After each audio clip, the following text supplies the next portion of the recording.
ChatGPT has changed our behavior because it's not a neutral technology. Does anyone know this symbol?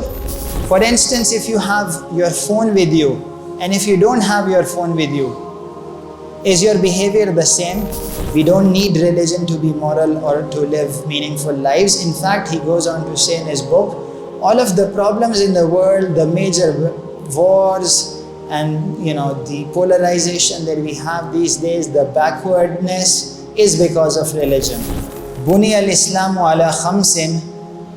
Islam is built on 5 foundations. What are these 5 foundations? Anyone? Bismillah ar-Rahman ar-Rahim. Wassalatu wassalamu ala rasulihil kareem. Welcome to this course titled Education in the AI Era, Cultivating Multiplex Intelligence and Human Wholeness.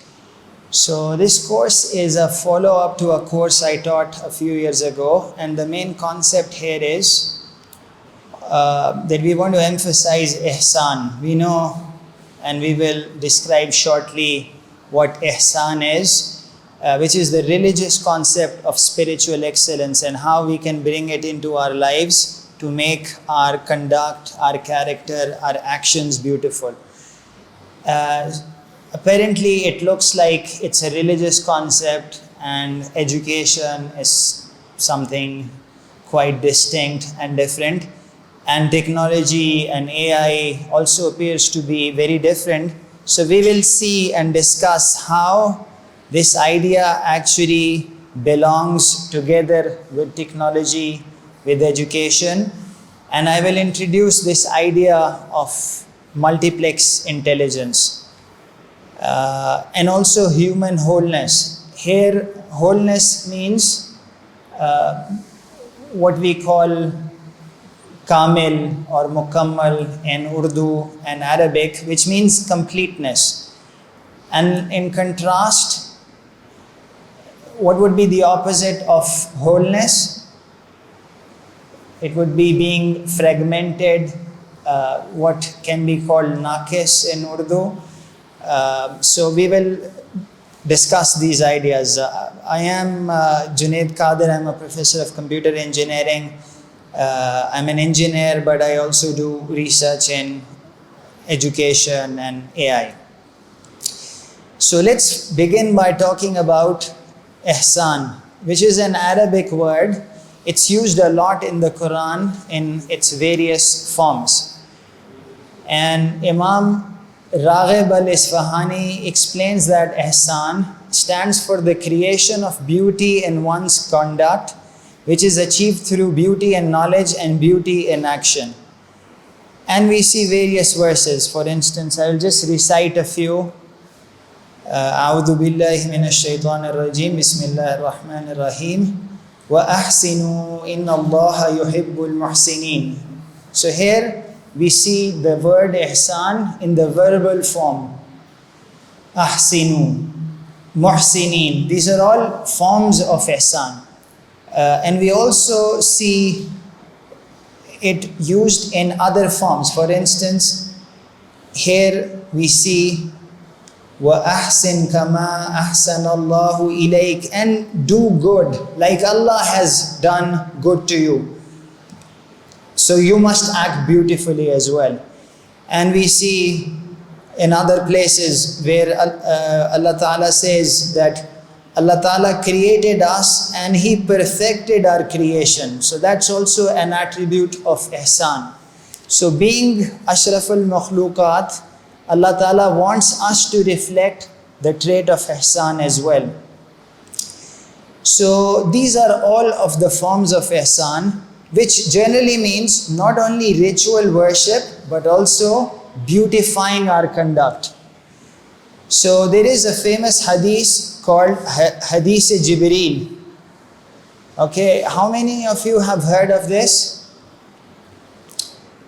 Okay, so you can also go and see this in full detail. I'm just going to read an excerpt from this. So the general idea is, in this hadith we see that Angel Jibril alayhi salam comes to the Prophet sallallahu alaihi wasallam and asks about what is Islam, what is Iman. And this is to teach Sahaba which are around the Prophet ﷺ.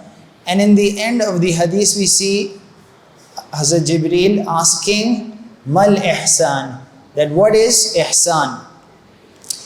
And the Prophet ﷺ replies, An ta'budallaha ka'annaka tarahu. It is as if, it is that you worship Allah Ta'ala as if you see Him.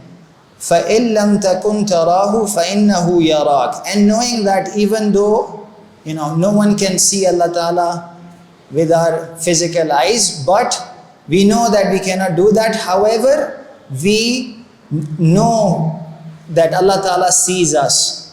And therefore, बसीरत की आंख से हम हर वक्त सोच रहे होते हैं, ये ध्यान होता है कि अल्लाह ताला मुझे देख रहे हैं.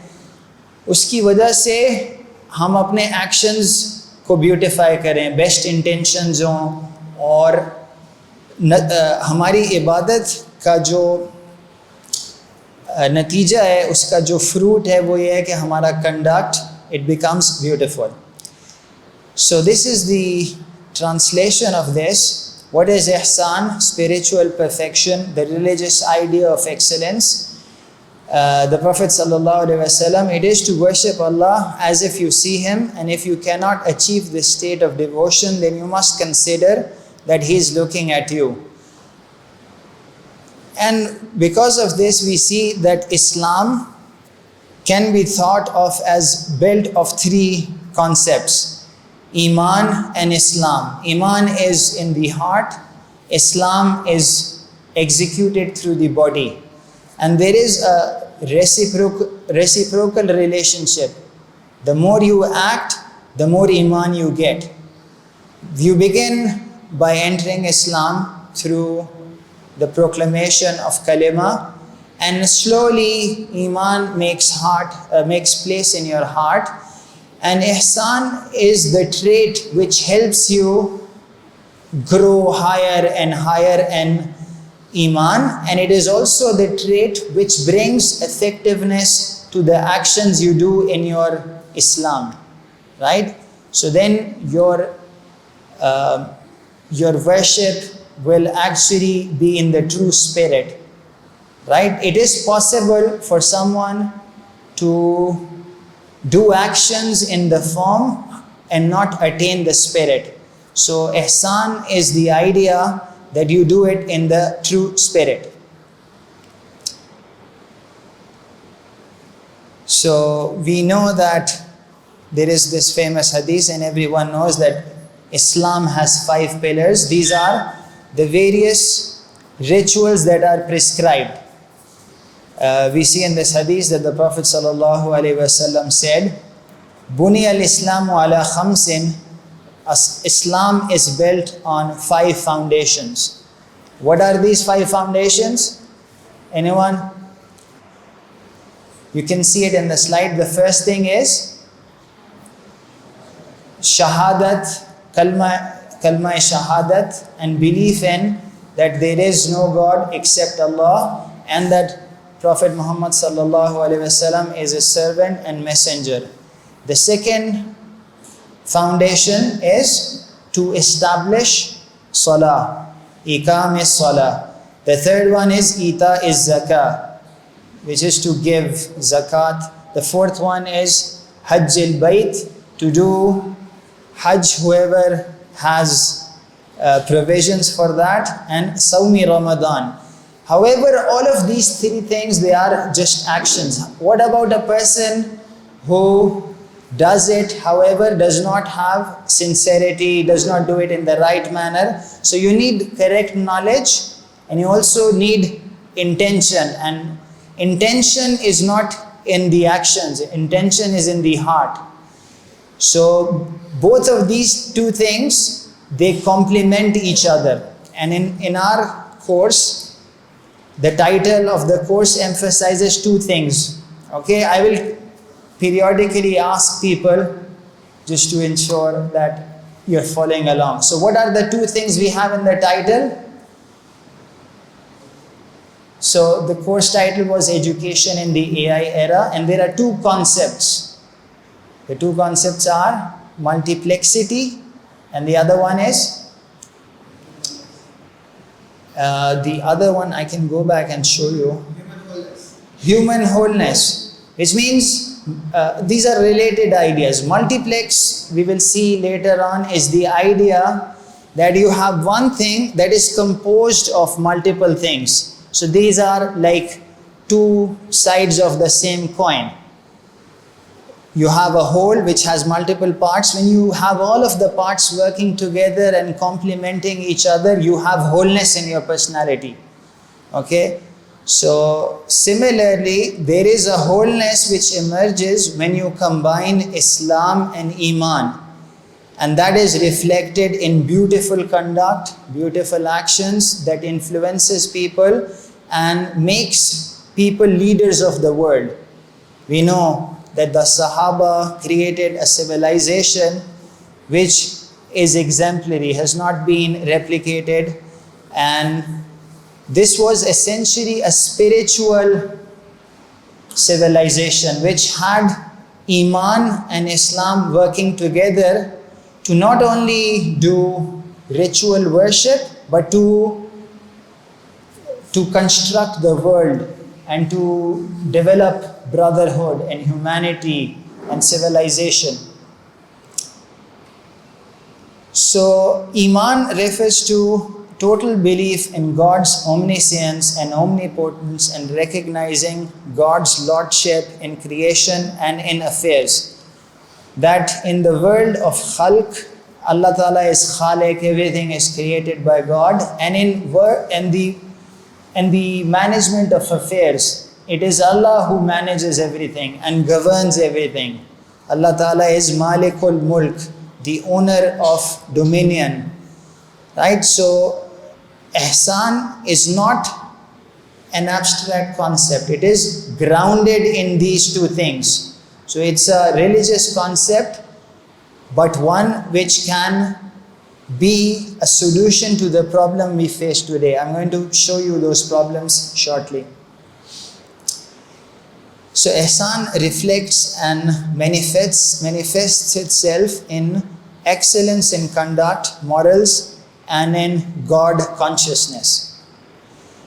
Okay, so we've talked about Ihsan, which is a religious concept, but I guess many of you came because the course had the title AI, and even in the banner that was created, I did not create it, but it was just a robot and AI was the main show. So let's now talk of technology.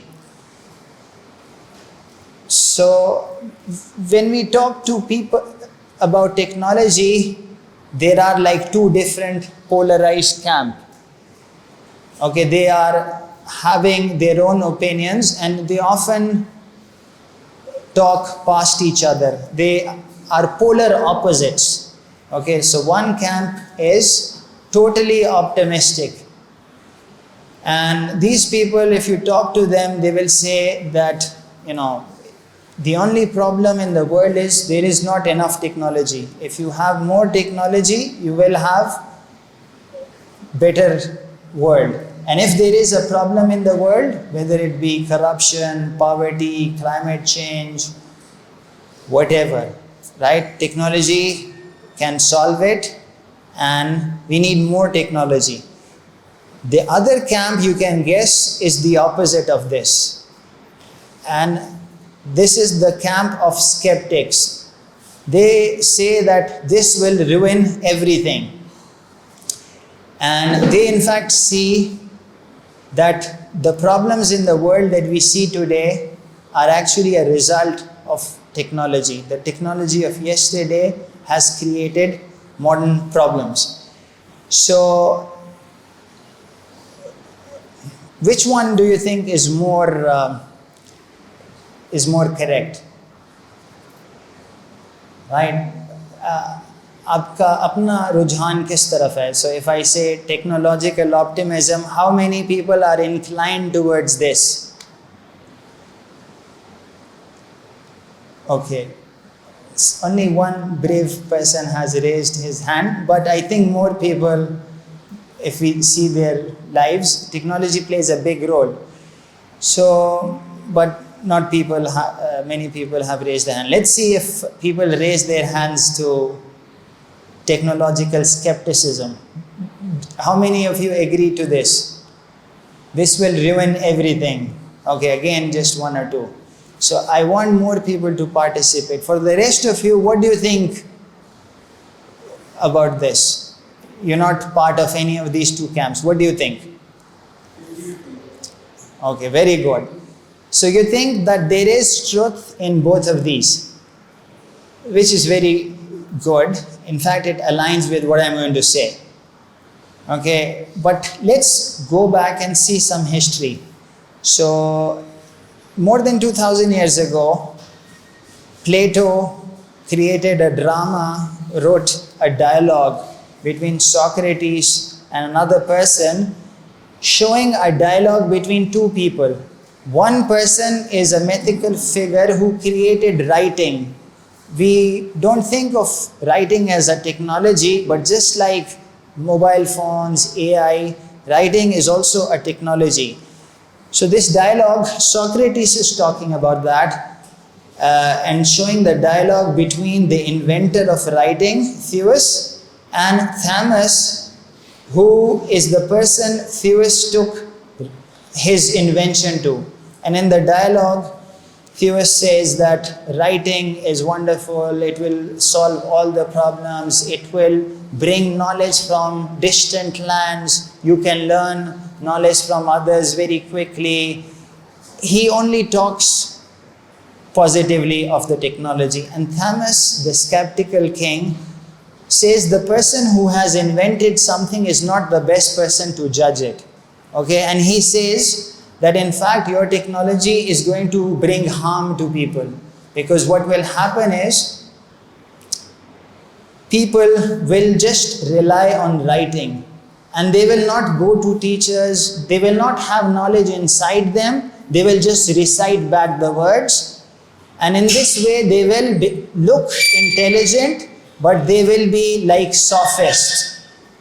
At that time there was this class of people, sophists, who were superficial. They used knowledge in whatever way benefited them and not for, pursuing truth.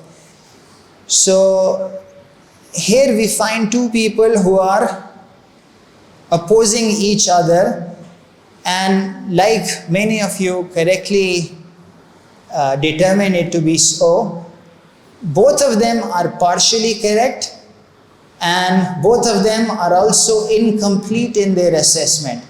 So technology in fact works in both ways.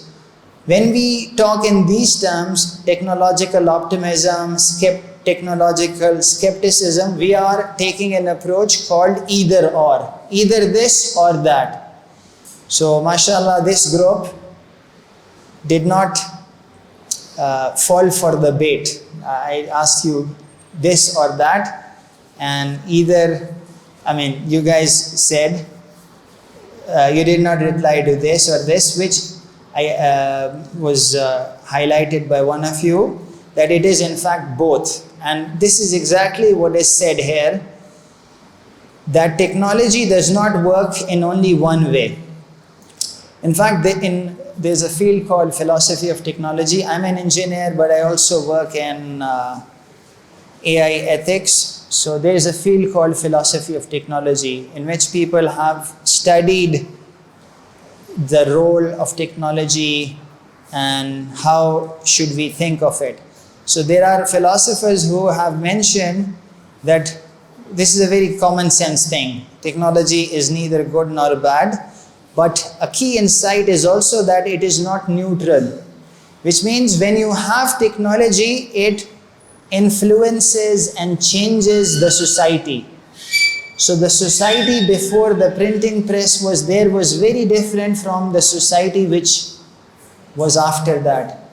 Similarly, just look back 3 years, November 2022. You know what happened in November 2022? Right, so ChatGPT was born, it was released. And we now know that the behavior of teachers and students have all changed. Would you agree with that? ChatGPT has changed our behavior because it's not a neutral technology. When something comes into the system, it influences all of the parts of the system. In that sense, it's not neutral. For instance, if you have your phone with you, and if you don't have your phone with you, is your behavior the same? Most people have this urge to check their phone if it's with them. But if the phone is away and there is some friction, they might not go and pick it up. However, if it's with them, it has this attraction, okay, which psychologists have established. So it's not neutral in that sense. There is also this feedback effect. We shape our tools and thereafter our tools shape us. So I asked for some background information. Questioner आप में से कुछ लोगों ने भरा, just to know आप में से कितने लोग स्टूडेंट्स हैं? अगर please raise your hands if you're students. कितने लोग टीचर्स हैं? कितने लोग इंजीनियर्स हैं? Okay, so engineers actually are people who design and create artifacts. They are the people who create tools. But once you have a tool, the tool also shapes our behavior. Okay, so there is this two-way effect. I'm going to talk of this two-way effect. इसको हम systems thinking भी कहते हैं कि एक चीज़ को आप influence करते हैं and the thing influences you back. And we find this everywhere. It's mostly incorrect to think that influence goes only one way. If you try to affect something, usually there is a circle somewhere through which it influences you back.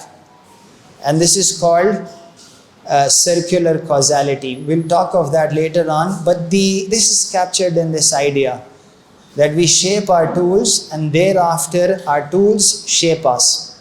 The second idea is from a famous author on technology, Neil Postman, which says that every technology is both a burden and a blessing, not either or, but this and that. This thing is an important concept which I'm going to come, it's a major part of my course's theory. This and that, which I call both and thinking. That something can have two potentialities at the same time. So technology is both good and bad at the same time. It could be good for some people and bad at the same for some other people. But it has this effect at the same time. So we should not think, some people say that it depends how you use it. But almost always it's like a deal. You get something, you lose something.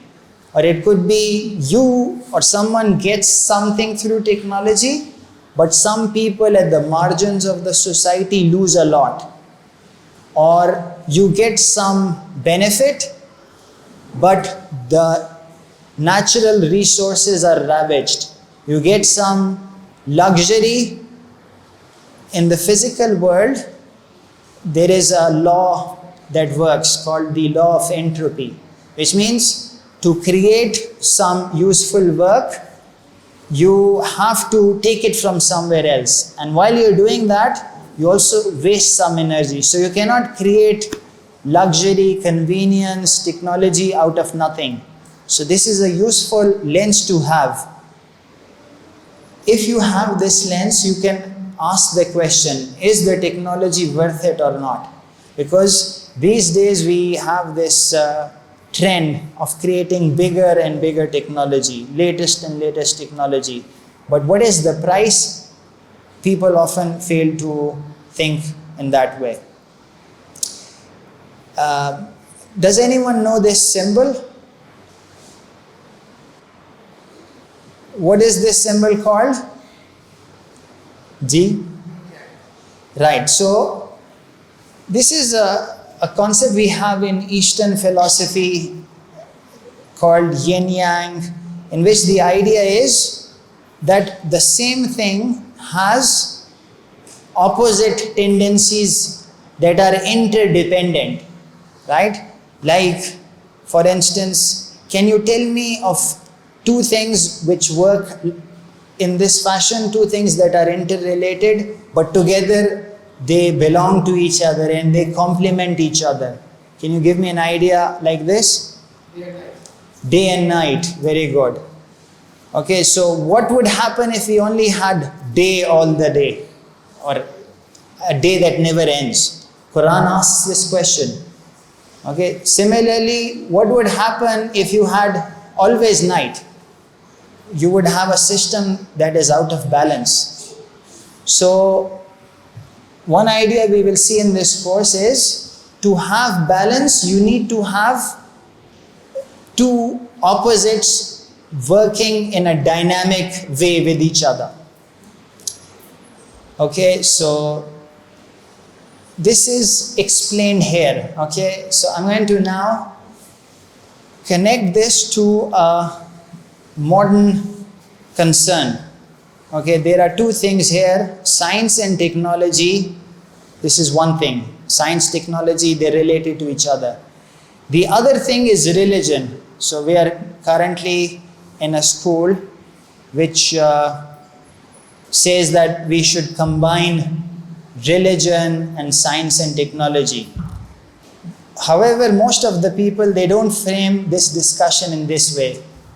Many people choose one. Okay? For instance, the Western academia would typically say that you just require more and more science and technology, and in fact, if you ask this question to them, which one of these two polar opposites do we need to have? They will say, just eliminate religion, just have more and more science and technology. Okay? The goal is, we need to have flourishing human beings and society. So if that is our goal, can only science and technology help us reach there? Okay? And the other thing is, we want to avoid this situation.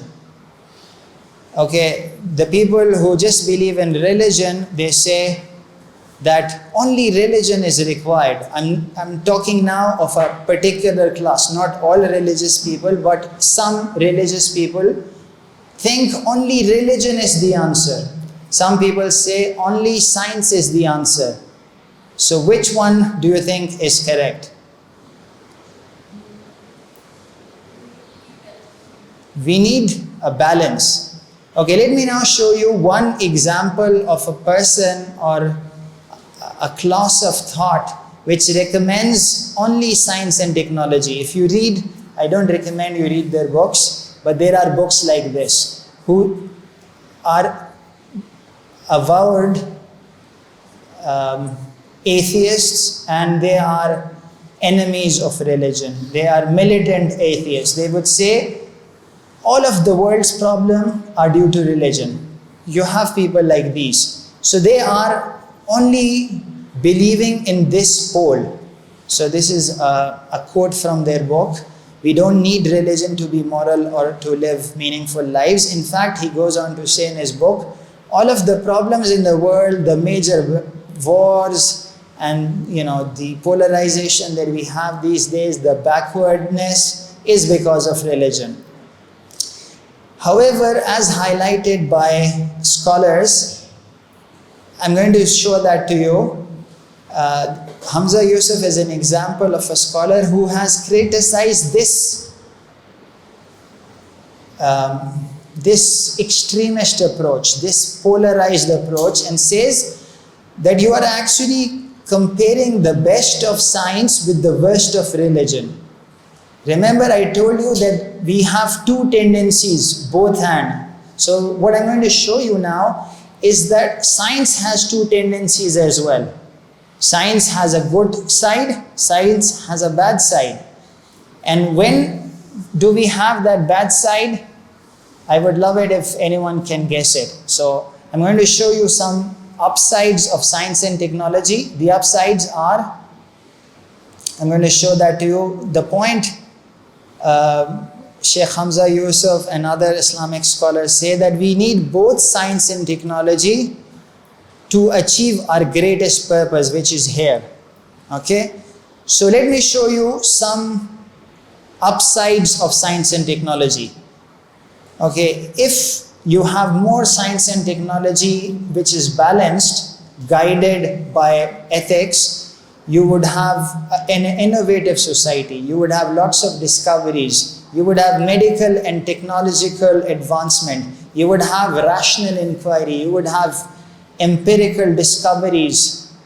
You would have problem solving at scale, and you would have ICT, mobile phones, you can talk to each other, communication, mobility, computation. If you also have religion that is balanced, you have moral and ethical grounding. You have this meaning to your life. You have transcendence above your own self. You're not living your life only for yourself. You are doing something for the community. You're doing something for humanity. You are serving your community. You have a sense of belonging and service. You have reverence for humanity. You are in touch with the universe. And you're not just exploiting the universe. These days we are in the midst of climate change. We have extreme weather, which is human generated, because we had lots of science and technology but no ethics. So we need both of them together. Science and technology and religion both have their downsides as well. So science, when it is not guided by religion, so what I'm showing is, if you have one without the other, you have problems. Like if you have a day without night, you have problems. If you have a night without day, you have problems. So when you have a polar opposite, like a yin and yang, they are interdependent.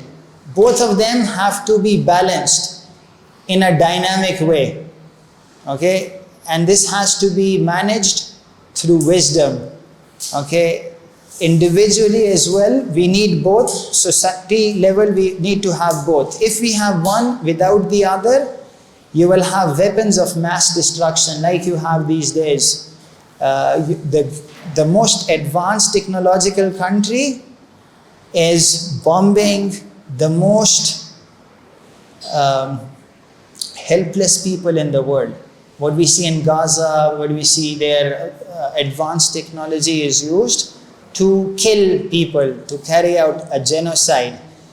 And before this as well, it was science that resulted in the program of eugenics, in which people said, Falani kaum jo hai, wo genetically superior hai, and therefore the Jews must be exterminated. It was a scientific belief which led to that. There was a scientific racism. Because of science, we have moral relativism. When we are not balancing it, you may have dehumanization. An example is the Gaza war, right? You're using your technology, but you are not considering some humans as humans. You have loss of meaning and soul.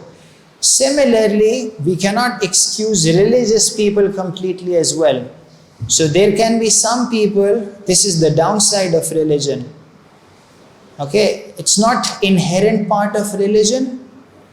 Just like science and technology needs to be balanced, religion also needs to be balanced with the worldly knowledge. Okay, Allah Ta'ala has created human beings as multiplex beings. We have a heavenly soul and an earthly body. We are going to live in this world, so we need to work in this world. So we need to do science and technology for the benefit of humanity. But when we have religion without due concern for working in this world, doing materialistic science, we will have superstition and dogma. We may have suppression of inquiry. We may have intolerance. We may want to control people. So these are all downsides of religion. तो होता क्या है, ये लोग क्या करते हैं कि इस चीज़ को इससे, क्योंकि they want to show that these two don't belong with each other. They want to show that only this thing is needed. They will compare the upsides of their preferred pole with the downside of the other pole. So, as an example, these are the real opposites. Science and technology and religion are not opposites. They are in fact complementary. And we have many such polarities. Okay? This is the way of thinking which I'm bringing to you, that to have balance in life, we need to think whatever we are doing, how can we balance it? And this is how you become more wholesome as an individual and as a society. These are the two real opposites. The idea is one thing becomes the opposite of the other when you do not give due regard to the other. So science and technology becomes an opposite to religion when one is carried out without considering the other. Similarly, religion, the upside is the opposite of these things. If you are in this side, if your society has gone here, what will happen is that people switch from one side to the other. But over time, they come here and they have these problems. And then the people will react and they will go here. So you will have this sort of a loop where you keep on changing between the poles. You have reaction and a reaction to that. But the real solution is, then you need to have both in a dynamic balance. So this is something that only human beings can do. No AI can do it for you, because it depends which society you live in. It depends on you as an individual. Okay, so I've highlighted this idea of unhealthy polarization. And I've also shown that we need both science and technology and religion, and they are complementary values. This is called a polarity. Any question up till now? Donate us to bring change in society and make a meaningful impact. Account number 3226300005753. Faysal Bank Limited. Follow us to stay connected and see the difference you're making.